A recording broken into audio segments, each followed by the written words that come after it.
መልካም እድሎች ቀይረናቸዋል። ፈጣሪ ሲፈጥርሽ አንቺን ለእኔ አጋር አድርጎ ነው የፈጠረሽ። ያንን ደግሞ በሙሉ ልብ ያምናል። የኔ ፍቅር ታገቢኛለሽ? ዳጊ ምላሽን እያወቅ ለምን አስር ትጠይቀኛለህ? በቃ ዝም ብላ አግባኝ። አዲስ ህይወት ተጀመረ። ፍቅር አልማዝን እንደገደልሻት ረሳሽው እንዴ? ነፍሰ ገዳይ ባሰብሽ ማለት ነው። ለነገሩ እንዴት አይበሰብሽ? በውሸት ያሳመንሻት እናትሽን ምን አለበት ጥሩ ልጅ ሆነሽ እንኳን ብታሳያት። ቆይ ትንሽ እንኳን አታሳዝንሽ? ምን ትመስላለች? ምን ትመስላለች? እናቴ ልጄ ደህና አይደለሽም እንዴ? ይቅርታ አለሽ? ቆይ ምንድን ነው የሆንሽው? እኔ እናቴ ልዘርታለች። ምን አየብኝ ልጄ?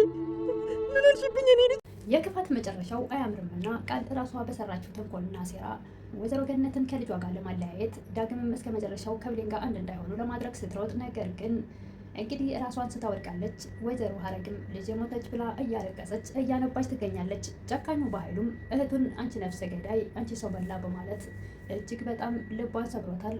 አይምሯን እንዴት ስታዝረፍልፋ እንድትወልቅ አድርጓታል። ከዚህ በፊት አልማዝን እየገደለች መስሏት ራሷን በህልሟ እየመጣ አንቺ ጨካኝ፣ አንቺ ገዳይ የሚል ድምፅ ሲረብሻት እንደነበረ ሁላችንም እናስታውሳለን። ያ ነገር በህሊናዋ እየመጣ በአይምሯ ጆሮዋ ላይ እየጮኸ እያቃጨለ ሰላም ራሷን ስታወድቃለች። እጅግ በጣም ያሳዝናል። ካሁን በኋላ ቂሊንጦ ነው እየመጣ የሚጠይቅሽ እያለ ይሳለቅባት ነበር በኃይሉ። ጨካኝ አውሬ ራስ ወዳድ የሆነ ወንድም በድብቅ ሲያደርገው የነበረው ተንኮልና ሴራ ሊሳካ ሲለው በግልጽ እየመጣ ይዝትባት ጀምሯል። አንተ ወንድሜ አይደለም ብለሽኛል፣ እኔም ካሁን በኋላ አንቺ እህት የለሽኝም፣ ስለዚህ እያለ ከትከት እያለ እየሳቀ ሲሳለቅባት ሲስቅባት ነበር። እጅግ በጣም ያሳዝናል። ሰላምም ወዲያውኑ በቅጽበት የአልማዝን ሁኔታ እያስታወሰች አይምሮዋ ወዲያውኑ ስራውን አቁሟል። ተዝለፍልፋ ወድቃለች። በጣም ያሳዝናል። በሰዓቱ ማንም የለምና ቤት ውስጥ ወይዘሮ ሀረግ መኖሯ ለወይዘሮ ሰላም ጥሩ አጋጣሚ ነው። ቢያንስ እንኳን ፍስፍስ አድርጋ ወደ ቤት እንድታስገባት ምክንያቱን አላታለች። እሷን ባታገኝ እዛው ድርቅ ብላ ልትከረም ትችላለች። የባለፈው ክፍል ላይ ቃል ዳግም ለብሌን ቀለበት ሊያደርግ ሲል ሩጣ ዘላ ገብታ ቃል ዳግም አቁም ስትል ነበረ ቪዲዮ ያለቀው። ቀጣዩን ክፍል እስኪ አብረን እንይ። ዳግም ምንም ነገር ከማድረግ በፊት ማወቅ ያለብህ ነገር አለ። ወይዘሮ ገነትም ቃል ይሄን ነገር ስትናገር ወይ አምላኬ በስንት ስቃይ ያገኘሁትን ልጅ ልታጣላይ ነው፣ ኧረ እንዳትናገር አፏን ዝጋልኝ። እኔ እነሱን ለማጣላት አስቤ ሳይሆን እህትና ወንድም እንዳይገቡ ብዬ ነበር። ነገር ግን ሳስበው አሁንም ሰዎችም እንዳሉኝ ከሆነ አሳደግኳት እንጂ መቼም በስጋ አልተገናኙም። ስለዚህ የወደዱትን የፈቀዱትን ያድርጉ ብዬ ፈቅጃለሁ። እሷንም ከልጄ ለይቼ አላያትም። ነገር ግን ሁለቱንም አሳዘብኳቸው እንጂ የጠቀምኳቸው ነገር የለም በመለያየት። ስለዚህ የፈለጉትን መሆን ይችላሉ። ቃልና ዳግም አብረው እንደተኙ ማስመሰሌ ለጊዜው ብሌን ዳግምን እንድጠላው ነበር እንጂ ዳግም ከቃል ጋር እንዲሆን አልነበረም። ሲጀመርም እህትና ወንድም ናቸው የሚለው በውስጤ ስላለ ነው። ብሌንን ከዳግም ከልጄ በጭራሽ ለይቼ አላያትም። አሁን ይህን ነገር ቃል ከተናገረች ዳግም ይህን ነገር ከሰማ በጭራሽ መቼም ይቅር አይለኝም። ብሌንም ቃል እባክሽ ምን ልትሰሪ ነው እዚህ ቤት የመጣሽው? አሁንም ከዚህ ቤት ውጭ።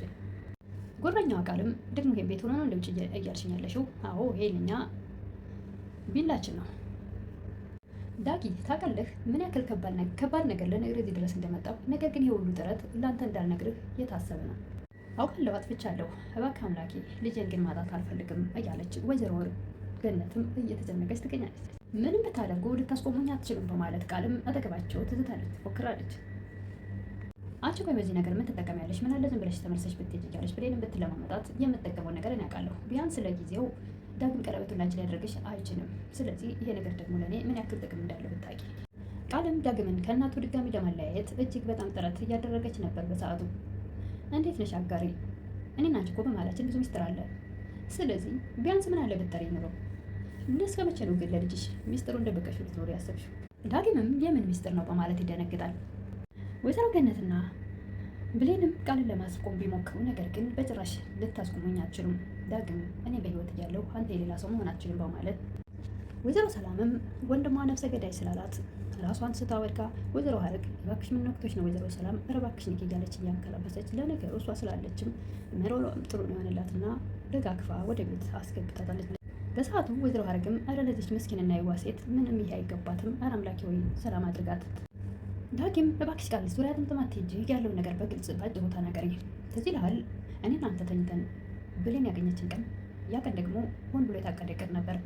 እኔ እናንተ አንድ ላይ ያደረን ለማስመሰልና ብሌን ደግሞ ማታ ተደውሎ ጧት በጧት እንድትመጪ ተብላ እንዲታይን ነበር የተደረገው እንጂ ምንም ነገር እንዳልተፈጠረ ሳይሆን የተፈጠረና አብረን ያደረን እንድንመስል የተቀናበረ ነገር ነበር። ይህን ነገር እሺ ማን ነው ሊያቀናበረው የቻለው? ይህን ነገር ማያቀናበረችው በጣም የምትወዳት እናትህ። ዳግም ሲሰማ እጅግ በጣም ይደነግጣል። እናቴ እውነት አድርገሽዋል ይህን ነገር በማለት እናቱን ያፋጥጣል። ወይዘሮ ገነትን መልስ ታጣለች። ብሌንም እናቴ ብላ ወይዘሮ ገነትን ስታቃቅፋቸውና ምንም ነገር ፍርሃት እንዳይሰማቸው ለማድረግ ስትሞክር በሰዓቱ ዳግምም ስለተበሳጨና እጅግ በጣም ስላዘነ ሊያደርገው የነበረውን ቀለበት ወደ መሬት ይጥላል። በዚህ ሰዓት ቃል በጣም ትደሰታለች። የታባሽ መቼም ይሄ ነገር እንዲሳካላቸው አልፈቅድም፣ ደግ አደረኩ እያለች መደሰት ስትጀምር፣ ነገር ግን ተንኮለኛዋ ቃልም እንግዲህ እንደለመደችው እናትና ልጅንም እንደገና ደግሞ ከብሌን ጋርም እንዲለያዩ ብዙ ተንኮልና ሴራ በልቧ ተሸክማ ሄዳ ያለውን በሙሉ በቀኝ በግራ እያለች አንዱን ከአንዱ እያገለባበጠች ለዳግም እያንዳንዱን ዘረዘረች። ዳግም ለጊዜው ተበሳጨ።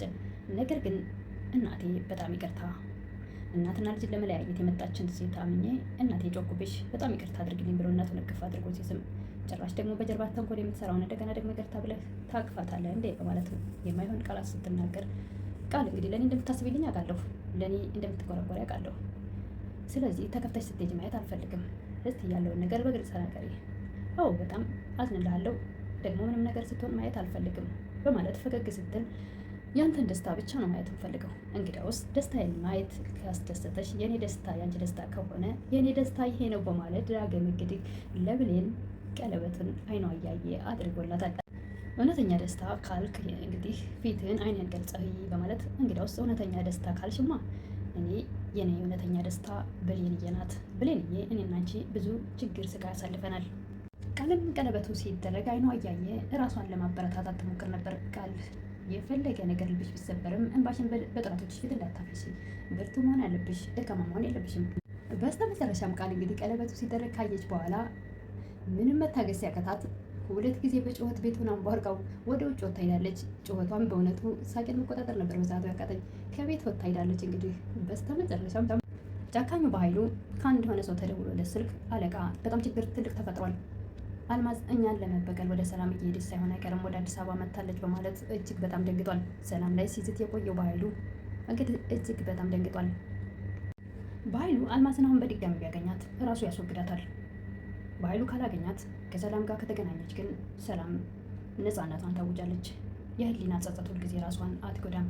ነገር ግን ቀድሞ በኃይሉ ካገኛት በጭራሽ በህይወት እንድትኖር አይፈቅድላትም። አይደለም ከሰላም ጋር ሊያገናኛት እስከ መጨረሻው ነው የሚገላግላት። ለማይጠቅም ገንዘብ እንግዲህ አልማዝም ሰላምን በሰዓቱ አለው በህይወት ልትላት ኖሮ ገንዘቡን ከበኃይሉ የበለጠ ልትሰጣት ትችል ነበር። ሰውየውንም የደወለለትን ከየትም ብላ አልማዝን አምጣ እያለ ነው። አሁን እሱ እንግዲህ እየፈለግኳት ነው እያለ ነው። እነሱ ባያገኟት በጣም ደስ ይላል።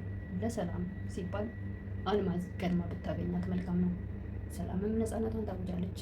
ሁልጊዜ በህልሟም በሆኗም ደግሞ ደህና ትንሽ እረስታው ሰላም አግኝታ ነበር። አይምሮ አርፎ ነበር። አሁን ደግሞ መልሶ አይምሮዋን ረብሿታል። ጨካኙና አረመኔ የገንዘብ ወዳጅ የሆነ ወንድሟ በጭራሽ ከሰላም ጋር መገናኘት የለባት የሚች ሴትዮ እያለ ነው በተደጋጋሚ በኃይሉ። ቃልም እየተንገዳገደች እንደሰከረ ሰው የሰላም ቤት ስትደርስ እናቷ ወላጅ እናቷ ወይዘሮ ሀረግ አንቺ ምን አለበት በውሸት ያሳመንሻት እናትሽን? ምን አለበት መልካም ልጅ ነሽ እንኳን ብታሳያት፣ ትንሽ እንኳን አታሳዝንሽም? ይቺ ምስኪን ሰው ወደ አሁኑ እናቴ ይቅርታ በማለት ተዝረፍርፋ ወድቃለች። ቃል እናትም ወይዘሮ ሀረግ የእናት አንጀት አላስችል ብሏት እጅግ በጣም ደንግጣ ልጅ እያለች ምን ነካብኝ እያለች እያለቀሰች ትገኛለች። ቃል አሁን እንግዲህ ከባድ ችግር ውስጥ ናት። እዛ ጋ ሰላምም ለጊዜው አንቺን ላይሽ አልፈልግም ከዚህ ቤት ውጭ ብላታለች። በዚህ ጋር ደግሞ ዳግም ለብሌን ቀለበት ሲያደርግ በጭራሽ ማየት የማትፈልገውን በህልሟን በሆኗም የማታስበው እሱ ለእሷ እንዲሆን ብሌን ደግሞ ለሳሚ እንድትሆን ነበር ፈቃዷ። እሱንም ደግሞ ሳሚንን መጠቀሚያ ልታደርገው ነበር እንጂ አንዳንድ ነገሮችን እንዲሸፍንላት በጭራሽ የእሱን መልካም ምኞት ታኝለት አይደለም። ነገር ግን አሁን እንግዲህ ራሷን ስታወድቃለች። ቶሎ ትነቃ ይሆን እናት ተጨንቃለች። ለዛሬ ይዤ የቀረብኩት አደራ ክፍል 63 የሚመስል ነበር። በቀጣይ እስክንገናኝ መልካም ቆይታ እያልኩኝ ለምታበረታቱኝ የቶች ምስጋና ከልብ ነው። አዲስ የሆናችሁ ደግሞ ላይክ፣ ሰብስክራይብ ማድረግ አትርሱ። የደወል ምልክቷን ጫና አድርጓት እንዳይረሳ ለማለት ነው። ላይክ ማድረግ መምጣታችን ካልቀረ ላይክ ስንገባ ብናደርገው መልካም ነው። ይረሳል ማለት ነው እንጂ አታደርጉ ማለት አይደለም። ነገር ግን ሳንረሳው ገና ስንገባ ላይክ ብናደርግ ጥቅም አለው ማለት ነው። አመሰግናለሁ።